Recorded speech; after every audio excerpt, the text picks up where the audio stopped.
Welcome to Cheeky Monkey Produce. I've recently been asked why I had tomato soup on our website as an easy soup to start with, as they found it very, very difficult to do. When I asked them why, they said it was very simple. How do you get all the skins off the tomato? If that's the most difficult part of the soup, I'm going to show you today how easy it is to do.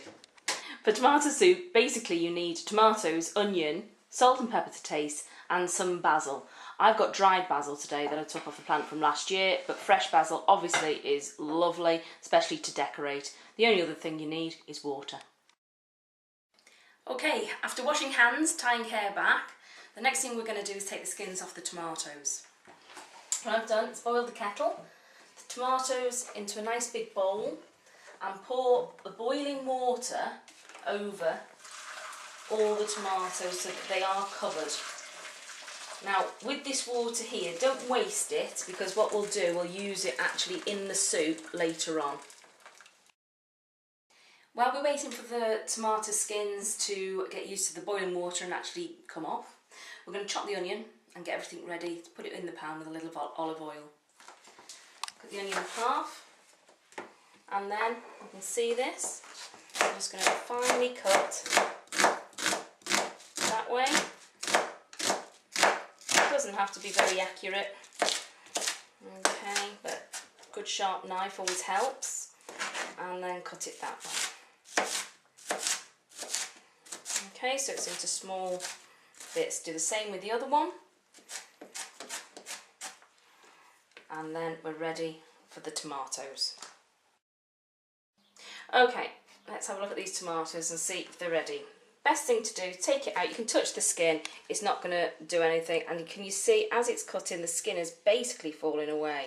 I tend to cut it into half, very sharp knife, okay, and cut it into quarters. Just the skin, not going through the tomato, okay, just to there, and then we get the top and we peel it down, and that is the skin off the tomato. There is nothing difficult about making tomato soup.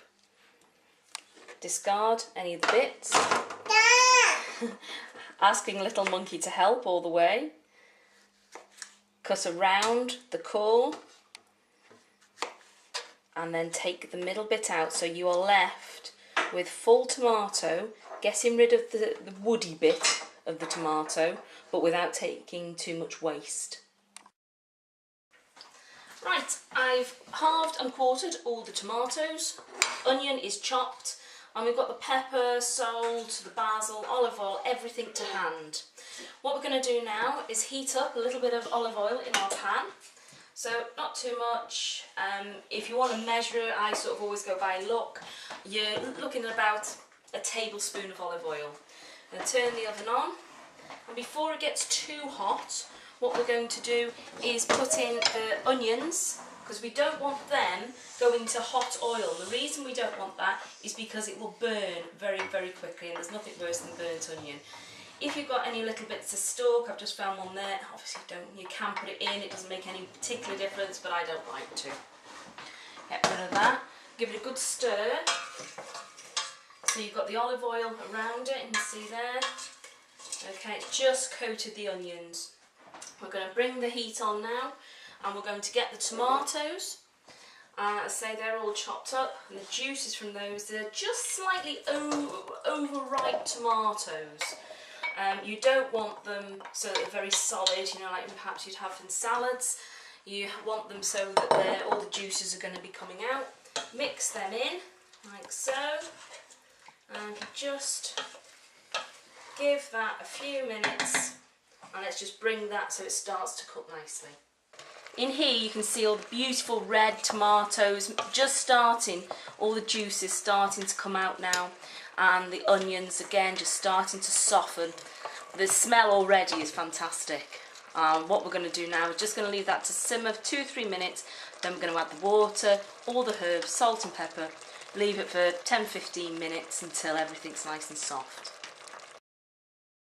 As you can see, all the juices from the tomatoes are already come out. Now, we haven't even added any water at this point.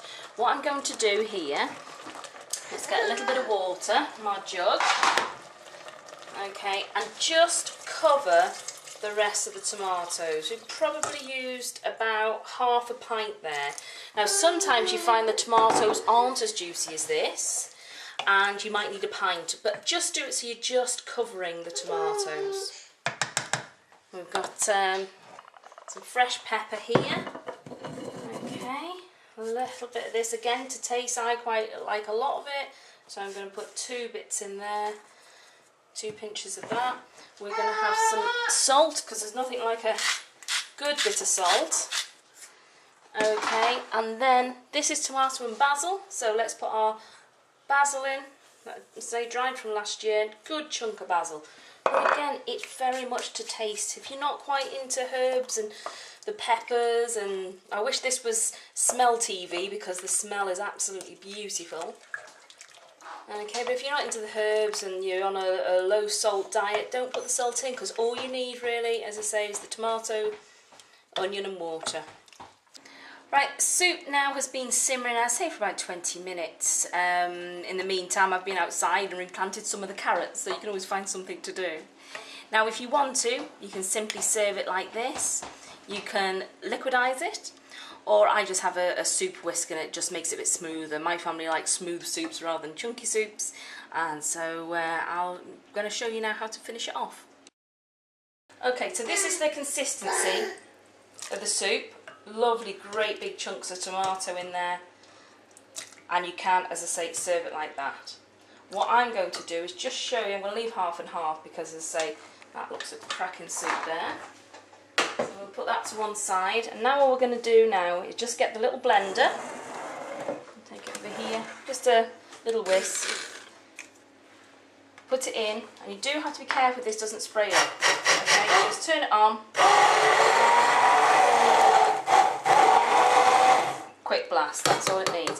If you haven't got one of these, but you prefer it a little smoother, all you have to do is get the potato masher, back of a fork, and just, it's not going to give you as smooth a finish as this, but it will certainly make it a lot smoother for the rest of the family. Just going to pour some of that in there.